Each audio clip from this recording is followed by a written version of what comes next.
Here's one of the latest interviews from Rock and Metal Revival. If you want to hear the whole show, go to rmrshow.com. There's brand new music from the Metal Allegiance on Rock and Metal Revival. The song's called You Can't Kill the Devil, dude. And, man, it's good to hear some ass-kicking rock and roll again, isn't it? Good stuff, man. I'm really digging this. And it is an all-star event, and we are lucky enough to have on the phone with us Alex-Skolnick of Metal Allegiance. You might know him from maybe a little band called Testament. Oh, I think I've heard of them. Yeah. Welcome to the show, Alex. Oh, thanks, guys. Good to be on the show. Hey, Alex, how does a group like Metal Allegiance, how does this all come about? I mean, it just amazes me when all this talent gets into one room. Yes. Well, it wasn't, we weren't literally in one room. Although, the truth is, four of us were in one room. Okay. And I think that's why the record has that quality. You know, you guys mentioned it, ass-kicking rock and roll, right? Exactly. Not enough of it. We miss it. We all know what it is. We know it when we hear it. Mm-hmm. And we grew up on it. And the four of us, myself, Dave Ellison, Mike Portnoy, and Mark Mengy, whose brainchild this project is, we locked ourselves in a room and well, more specifically, we locked ourselves in Mike Portnoy's house for a week, and we were going to do an all-star. We were thinking about an all-star cover record, but we thought we would try our hand at some originals, and it just went so well. We ended up with more material than we knew what to do with. So that it really started as this small core band, and then we added it with some of our favorite singers and guest musicians. Well, now, Alex, when you put out a project like this, the first question everybody asks is, will they tour? It's got to be hard to tour when you've got, all you guys have such big commitments with your other bands. Right. You know, it's very funny. I just did a project, not like this sonically, but logistically.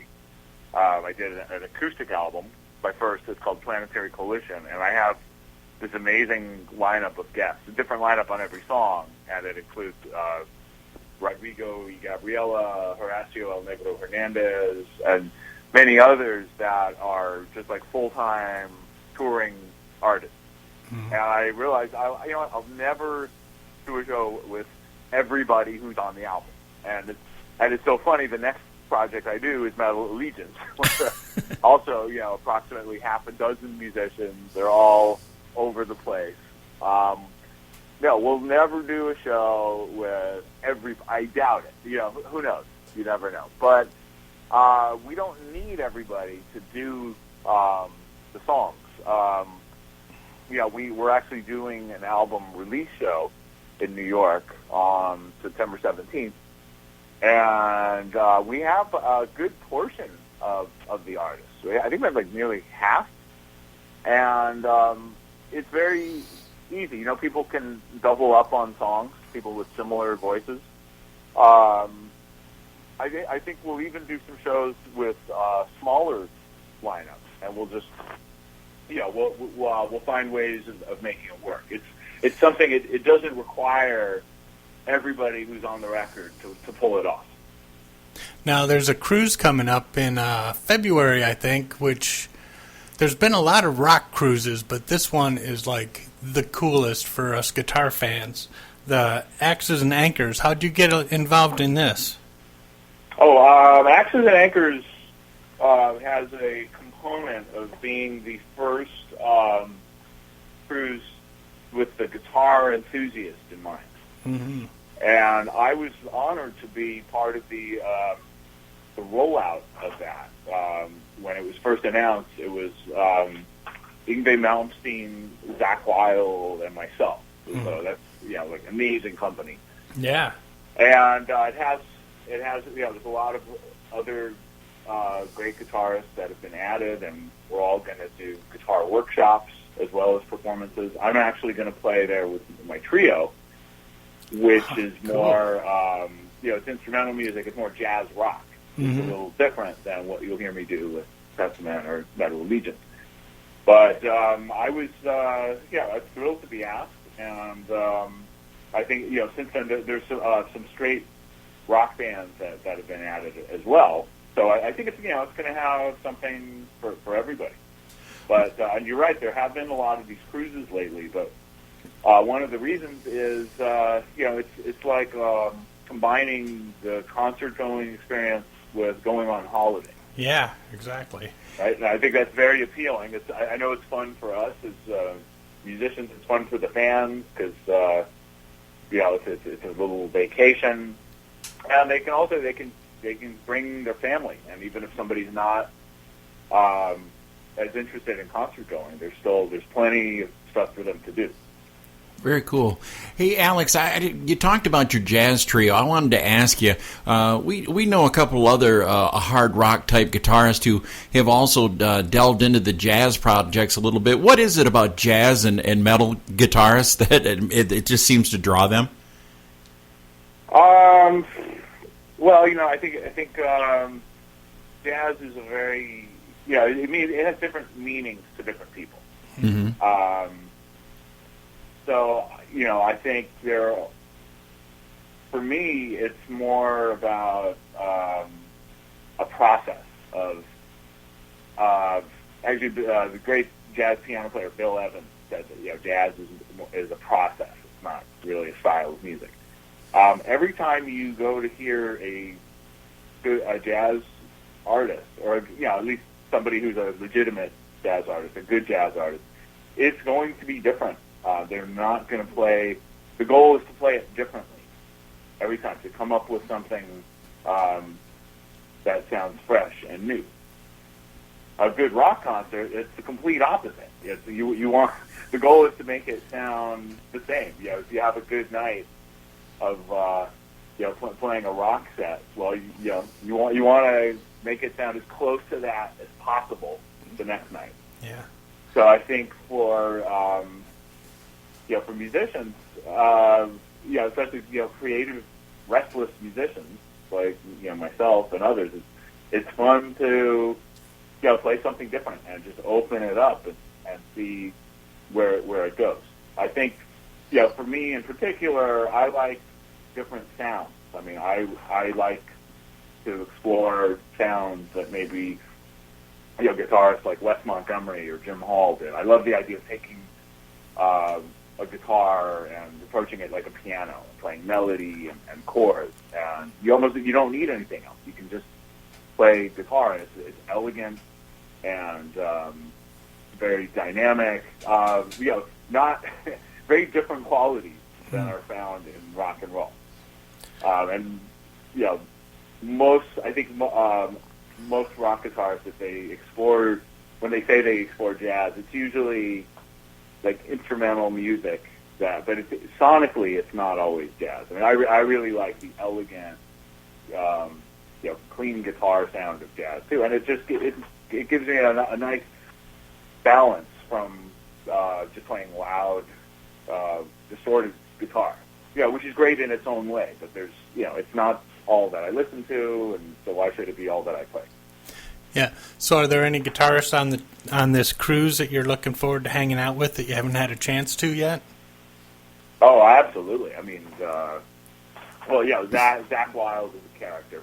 He's always got some great stories and great jokes. Yngwie Malmsteen, I don't know him well, but what a legend. I call him the guitar king of Sweden. Yeah, and, arpeggio man. He's interesting. He's never wavered from what he did. Exactly. Yeah. He's easy. It's easy to make fun of. Throwing the guitar around and the tight pants and everything. But you kind of have to give him credit. Oh yeah.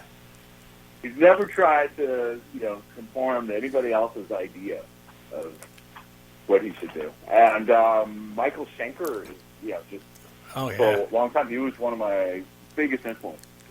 Mine too. Yeah. And he actually, I recognized some of his influences. I would read about others. I would sort of recognize. especially from his solo work. But I would hear the influence of, say, Leslie West from Mountain, Jeff Beck, David Gilmour, and you can, it was Michael Schenker who inspired me to check out those players who became great influences. So that's really exciting. And I know there's more and more artists being announced constantly. I don't know if the lineup is set yet, but I think it's going to be a really great hang as well as a great musical experience. Well, I'm a big Randy Rhoads fan, and I know you were on the Randy Rhoads Remembered CD, and you've done a few shows. But there's also going to be a show. Yeah. There's going to be a show on this. And that's been great to do. And there's going to be a show on this cruise, right? Mm-hmm. Do you know who else is going to be involved in that, or any of the other guitarists? Well, I know Brian Tichy, the drummer. Yeah. It's his brainchild, and Rudy Sarzo's going to be. It depends who's available. I know. Yeah.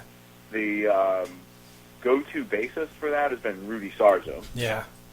Yeah, which just makes it really special. There's the guy. Oh yeah, the guy who played with him, Randy Rhoads. Yeah. So unless Rudy, I don't know. I can't speak for them. I don't know what Rudy's schedule is. I know he's doing a lot of other stuff as well. But I think there's a chance he'll be on there. And Cool. I'm not sure who the other guitarists will be. I know I will be there, so I'll do my part. Cool.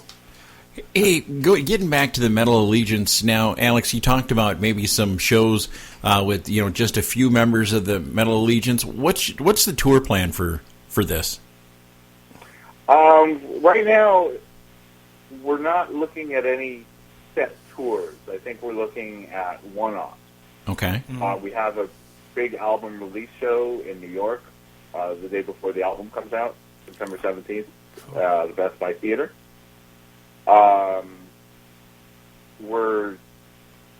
The whole thing evolved from these special events at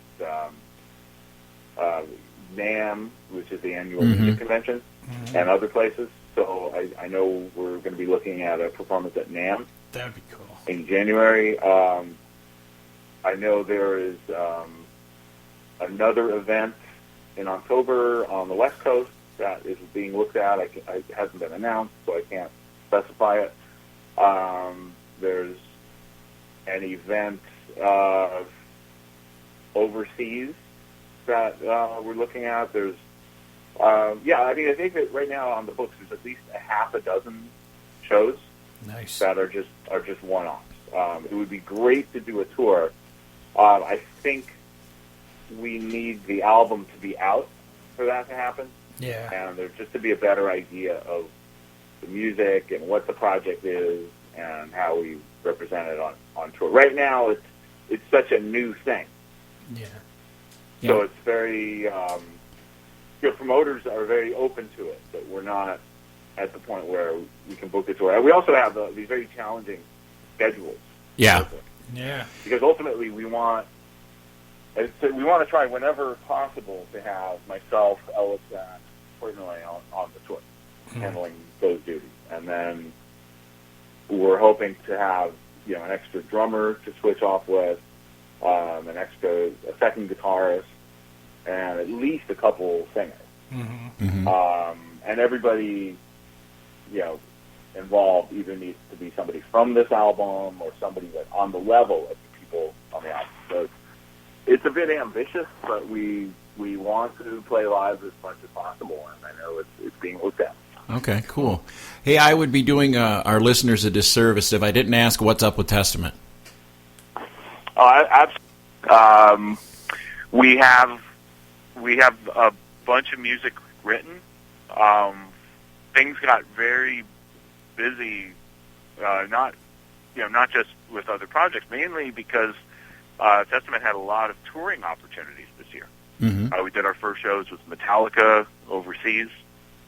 We did a whole month or so with Exodus, but we're actively discussing when we're going to be working on the record and the next record and have it We want it finished before the year's end. So the song "Can't Kill the Devil," do you think that could have benefited from adding some cowbell? I hadn't thought about it, but the devil has horns in theory. Yeah, makes sense. Cows have horns, right? Yeah. That's kind of how we were thinking of it. Yeah. It's a good idea. Well, we're a little late on that. Throw that at Portnoy for maybe the live performance. Yeah, he loves cowbell. Exactly. Live, there's no reason why it can't work. So, before we get out of here, Alex, we're going to play another tune that you played on the Randy Rhoads Remembered, "Goodbye to Romance." Tell us a little bit about being involved in that project. Yeah, well, that was a lot of fun. This has been a tribute to Randy Rhoads that's taken place at the NAMM show for the last couple of years, and it evolved. There have been some tour dates. I've been unavailable for a lot of tour dates, but I did manage to do a few of them last year with Rudy Sarzo on bass and many other great players. Randy was a huge inspiration on all of us, and he, to me, he is very representative of the ideal of a guitar, of a great artist and performer. He played with Ozzy. He played this very intense, wild music. He played for the quintessential rock and roll wild man. Yet he was a very sort of soft-spoken person, a classical guitar enthusiast. He would study in different towns and just really had his musicianship on a level that was more in line with instrumental artists. And I think he really sort of raised the standard for many of us. And I can't. It's such a tragedy that he's not around, and I think his playing would have gone many places. So it's just it's to be able to pay tribute to him is a real honor. Well, that's very cool. Alex, we appreciate you coming on Rock and Metal Revival, and we wish you all the success with Metal Allegiance and Testament and all the projects you're involved with. Oh, I appreciate it. Thanks, guys. To catch the whole show of Rock and Metal Revival, all you have to do is check it out on these affiliates. Mega Rock Radios on Saturdays from 11 a.m. Eastern Time, and on Uncontrolled Noise Tuesdays at 1 a.m., Thursdays at 8 p.m. Eastern Time, and on Saturday nights at 7 p.m. Eastern on UncontrolledNoise.com. And make sure that you leave them a message and tell them that you found Rock and Metal Revival on their stations. Enjoy this edition of Rock and Metal Revival.